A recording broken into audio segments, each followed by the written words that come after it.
The Guest. A young man came into an ornate restaurant at 8 o'clock in London. He was alone, but 2 places had been laid at the table which was reserved for him.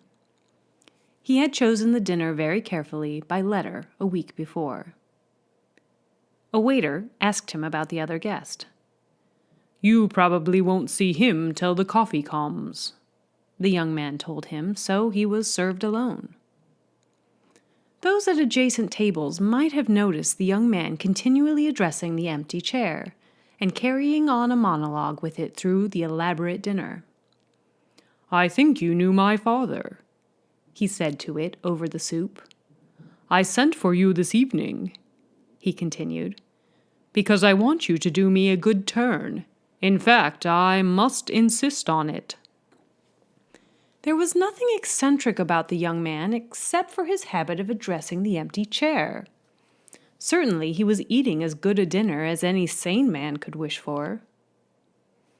After the burgundy had been served, he became more voluble in his monologue. Not that he spoiled his wine by drinking excessively. "We have several acquaintances in common," he said. "I met King Seti a year ago in Thebes. I think he has altered very little since you knew him. I thought his forehead a little low for a king's. Cheops has left the house he built for your reception. He must have prepared for you years and years. I suppose you have seldom been entertained like that. I ordered this dinner over a week ago. I thought then that a lady might have come with me, but she wouldn't, so I've asked you. She may not, after all, be as lovely as Helen of Troy. Was Helen very lovely? Not when you knew her, perhaps. You were lucky in Cleopatra. You must have known her when she was in her prime. You never knew the mermaids, nor the fairies, nor the lovely goddesses of long ago.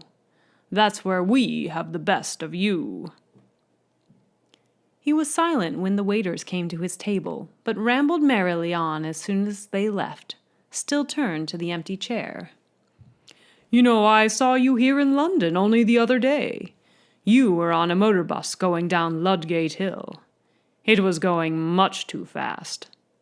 London is a good place, but I shall be glad enough to leave it. It was in London that I met the lady I was speaking about. If it hadn't been for London, I probably shouldn't have met her. And if it hadn't been for London, she probably wouldn't have had so much besides me to amuse her. It cuts both ways."